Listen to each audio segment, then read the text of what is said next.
Hi friends, నమస్తే. RK news తెలంగాణకు స్వాగతం. ఈరోజు ముఖ్యాంశాలు: గణతంత్ర సాక్షిగా రణరంగం, సర్కార్పై పైలట్ గ్రామాల ఫైట్. మహబూబ్నగర్ జిల్లా కౌకుంట్ల మండలం తిరుమలపూర్లో జరిగిన సభలో కాంగ్రెస్ ఎమ్మెల్యే జి మధుసూదన్ రెడ్డిని చుట్టుముట్టి పథకాలపై నిలదీస్తున్న మహిళలు. 4 పథకాల మంజూరు సభలో ఉద్రిక్తత. జాబితాలో అర్హుల పేర్లు లేవని ప్రజాగ్రహం. ప్రశ్నించిన వారి నల్ల లాక్కెళ్లిన పోలీసులు. పలు చోట్ల ప్రతిపక్ష నాయకుల ముందస్తు అరెస్ట్. ఎమ్మెల్యే గండ్రపైకి కోడిగుడ్లు విసిరిన కార్యకర్త. తిరుమలపూర్లో మధుసూదన్ రెడ్డిని నిలదీత. బేడాలపాడులో బీఆర్ఎస్ నాయకులపై దాడి. కాంగ్రెస్ దౌర్జన్యం, ఉద్యోగికి తీవ్ర గాయాలు. అడిగితే పథకాలు రావు, నోరు మూసుకోవాలి. అంతర్మర్ని గ్రామస్తులపై అధికారుల జులుం. పలు చోట్ల సంతకం లేకుండానే ప్రొసీడింగ్స్. ఎక్కడికక్కడ పైలట్ ప్రాజెక్ట్ అని పెట్టి పైలట్గా ఒక విలేజ్ని ఎన్నుకోవడం జరిగింది. గ్రామాలలో మండల్లో ఒక విలేజ్ని ఎన్నుకున్న పైలట్ ప్రాజెక్ట్ అని పెట్టి ఒక విలేజ్ని ఎన్నుకోవడం జరిగింది. ఆ విలేజ్లలో గ్రామ సభలను పెట్టి మరియు ఆడ 4 పథకాలను కొత్తగా విడుదల చేస్తామని చెప్పడం జరిగింది. గత ప్రభుత్వంలో ఇచ్చిన పథకాలనే మళ్ళీ వీళ్ళు సెల్ఫ్ డబ్బా కోసం కొత్తగా ఇస్తామని చెప్పడం ఏంది అంటే 26వ తారీఖు రైతు భరోసా వేస్తానని మళ్ళీ వేరే డ్రామాకు తెరలేపిన రాష్ట్ర ప్రభుత్వం. అక్కడ కూడా పైలట్ ప్రాజెక్ట్ అని పెట్టి ఎంచుకున్న గ్రామంలో కూడా ఎక్కడికక్కడ నిలదీయడం జరుగుతుంది. మరి మహబూబ్నగర్లో మధుసూదన్ రెడ్డి ఎమ్మెల్యే పైకి విరుచుకపడ్డాయి మహిళలు. ఎందుకంటే చుట్టుముట్టి ఎక్కడికక్కడ ప్రశ్నల వర్షం కురిపిస్తున్న. భరోసా ఏమైంది, మహిళలకు 2500 ఏమైంది, మరియు రైతు రుణమాఫీ ఏది, ఇందిరమ్మ ఇల్లు లేవని ఎక్కడికక్కడ ప్రశ్నించడం ద్వారా అక్కడ ఉన్న ఎమ్మెల్యే సమాధానం చెప్పని పరిస్థితిలో ఉన్న కాంగ్రెస్ పార్టీ అంటే ఇంత దారుణంగా తయారైంది. మళ్ళా తాపకో మాట మాట్లాడుతున్న, పూటకో మాట చేస్తున్న కాంగ్రెస్ పార్టీ అంటే వారు చెప్పిన మాట మీద కూడా వారు నిల్చోని పరిస్థితిలో ఉన్న కాంగ్రెస్ పార్టీ. ఇది నిన్న జరిగిన పరిస్థితి. మరియు గండ్ర సత్యనారాయణ పైకి కూడా కోడిగుడ్లతో విసరడం జరిగింది. అంటే ఇంత జరగడం జరుగుతుంది అంటే రాష్ట్రంలో ఇంత ఘోరంగా జరుగుతుంది. ఎందుకంటే వీళ్ళు పథకాలు ఇవ్వకుండా అడ్డగోలుగా ప్రజలను ఎప్పటికప్పుడు ఇబ్బందుల పాలు చేసి ఏంటి అప్లికేషన్లు ఇవ్వాలని చెప్పడం వలన అక్కడ ఉన్న కార్యకర్తలు ఆగ్రహానికి గురై ఎమ్మెల్యే పైకి కోడిగుడ్లతో విసరడం జరిగింది. 15 నిమిషాల్లోనే మాట మార్పు. రైతు భరోసాపై రేవంత్ 2 మాటలు. ఈ రాత్రి నుంచే కాదు, మార్చి 31 లోపు చంద్రవంచ సభ సాక్షిగా నాలుక మడత. ఇంద్రమ్మ ప్రారంభం. మళ్ళీ నిరుడు మార్చిలో ప్రారంభించిన సీఎం. ఏడాదిలో ఒక ఇల్లు కట్టని ప్రభుత్వం. తాజాగా 4 పథకాలలో భాగంగా స్కీమ్ మళ్ళీ ప్రారంభించిన రేవంత్. 15 నిమిషాల్లోనే మాట మార్చిన రేవంత్ రెడ్డి. 26వ తారీఖు రైతు భరోసా వేస్తానని దాని మీద ఊసేలేదు. మళ్ళీ మార్చి వరకు అంటున్న బట్టి విక్రమార్క గారు. వారి మాట మీద వారికే నమ్మకం లేదు. ఎక్కడికక్కడ మాటలు తప్పుతున్న సీఎం రేవంత్ రెడ్డి గారు, మంత్రులు. మరియు గత సంవత్సరం క్రితమే ఇందిరమ్మ ఇల్లు అనే ప్రాజెక్ట్ ఓపెన్ చేయడం జరిగింది. కానీ ఇప్పటి వరకు ఒక ఇల్లు కట్టారు. మళ్ళీ దాన్ని పైలట్ ప్రాజెక్ట్ అని ఓపెన్ చేయడం ఇది ఎంతవరకు అంటే పథకాలు ఓపెన్ చేసుడే తప్ప వాటిని అమలు చేసే పరిస్థితిలో లేదు కాంగ్రెస్ పార్టీ. ఇది కాంగ్రెస్ పార్టీ పాలన. దీనిపై ఎక్కడికక్కడ ప్రజల ఆగ్రహానికి గురై ప్రశ్నల వర్షంతో ఎమ్మెల్యేలను ఇబ్బంది పాలు చేస్తున్న ప్రజలు. పల్లాపై కాంగ్రెస్ దాడి. రాళ్లు, కోడిగుడ్లు, టమాటాలు విసిరిన నేతలు. బీఆర్ఎస్ కార్యకర్తలపై పోలీసుల దౌర్జన్యం. 16 మందికి గాయాలు, ఒకరికి తీవ్ర రక్తస్రావం. నిరసన తెలిపిన పల్లా రాజేశ్వరరెడ్డి అరెస్ట్. సభ రద్దు చేసుకుని వెళ్లిన మంత్రి పొంగులేటి. పోలీసు పహారాలో ఎన్ని రోజులు ప్రభుత్వాన్ని నడుపుతారు? మాజీ మంత్రి హరీష్ ధ్వజం. పోలీసుల ఆగ్రహం, కార్యకర్తలు కవిత.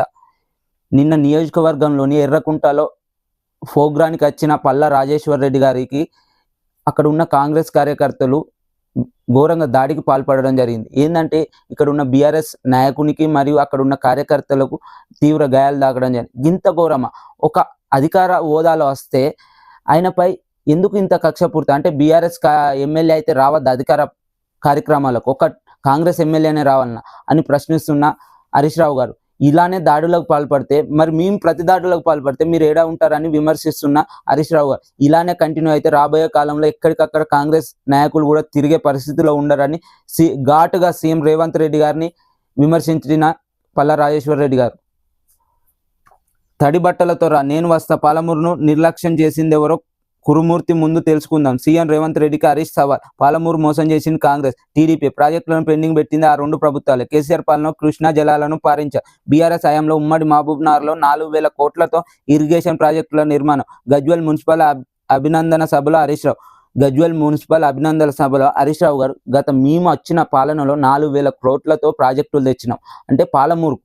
కానీ మీరు చేసింది ఏం లేదు, డబ్బాలు చెప్పుకునడం తప్ప. మీకు మోసం చేసింది ఏంటంటే గత కాంగ్రెస్ పార్టీ మరియు టీడీపీ తప్ప తెలంగాణ పార్టీ ఎప్పుడు అన్యాయం చేయలే. ఎందుకంటే 4000 కోట్లతో ప్రాజెక్టులను మూవ్ చేసినాం, పనులు పూర్తి చేసినాం. కానీ ఎక్కడ ప్రతిపక్షం మీద విమర్శించాలనే ఉద్దేశంతోనే రేవంత్ రెడ్డి గారు మాట్లాడుతున్నా. ఈ సవాల్కు నేను సిద్ధం, అదే వచ్చి మాట్లాడదాం, సవాల్కు మీరు సిద్ధం అని రేవంత్ రెడ్డి గారిని అనడం జరిగింది. అంటే మోసం చేసింది కాంగ్రెస్ పార్టీ, మళ్ళా మోసం చేసింది టీఆర్ఎస్ అని చెప్పడం ఇది ఎంతవరకు న్యాయం? దీని మీద చర్చకు రెడీ. మరి నువ్వు వస్తావా, నువ్వు సిద్ధమేనా అని సవాల్ విసిన హరీష్ రావు గారు.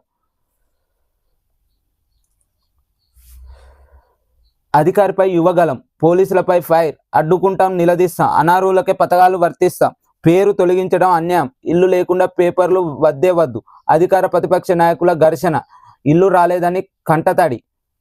ఎక్కడికక్కడ నిన్న పైలట్ ప్రాజెక్ట్ అని పెట్టి ఊళ్ళని ఎన్నుకోవడం జరిగింది. ఆ ఊళ్ళల్లో కూడా నిరసన చేయగా తప్పలే. ఎందుకంటే వీళ్ళు పథకాలు ఇస్తామని పేపర్లు ఇవ్వడం తప్ప అవి అమలు చేస్తారా చేయరా అని మీరు చెప్పాలి. ఎక్కడికక్కడ యువగలం మరియు ఎక్కడికక్కడ ప్రజల ఆగ్రహానికి గురై ప్రశ్నించడం జరుగుతుంది. ప్రశ్నించడం ద్వారా పోలీసులతో ప్రశ్నించిన వారిని అదుపు చేస్తున్న కాంగ్రెస్ పార్టీ. అంటే ప్రజల పైలట్ ప్రాజెక్ట్ అని మీరు పెట్టి ఊళ్ళని ఎన్నుకుంటే మరి ఊళ్ళలో జనం అడిగితే ఆన్సర్ చెప్పాలి. కానీ పోలీస్ బలగాలు ఎందుకు మీకు ఇంత భయం? అంటే మీరు ఇది పూర్తి స్థాయిలో అమలు చేయరు. రాబోయే ఎలక్షన్ల కోసమే ఈ పేపర్లని అక్కడ ఉన్న ప్రజల ఆగ్రహానికి గురవుతున్నారు. దీనిపై పోలీసుల బలగాలతో రాష్ట్ర ప్రభుత్వాలు గ్రామ సభలు నిర్వహించడం ఇది ఎంతవరకు? అంటే వాళ్ళు ఫెయిల్ అయ్యే ఉద్దేశంతోనే నిర్ణయిస్తున్నారు. అంటే ఇదేనా కాంగ్రెస్ పార్టీ పాలన?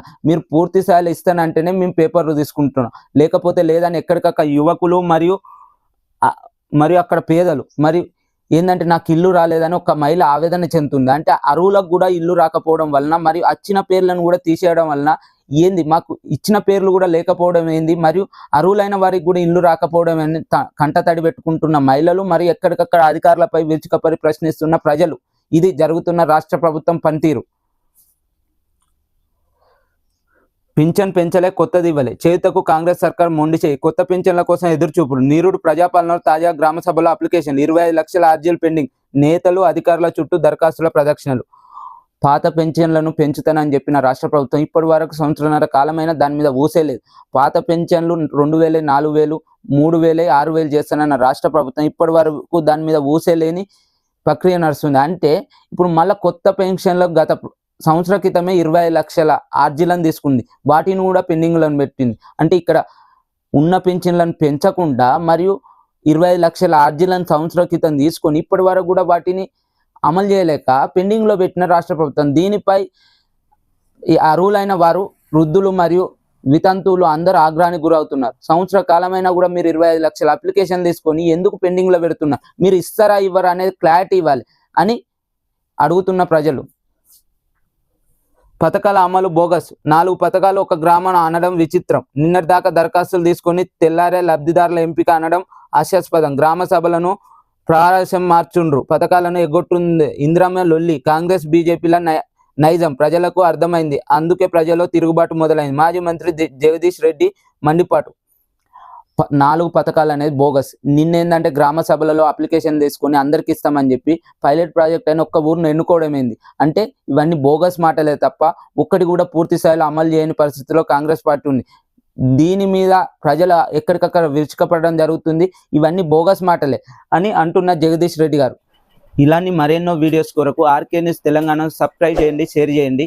మీ సపోర్ట్ ఎల్లవేళలా మాకుంటే మరిన్ని మంచి మంచి వీడియోస్ జనం కోసం ప్రభుత్వాన్ని ఎప్పటికప్పుడు ప్రశ్నిస్తామని కోరడం జరుగుతుంది.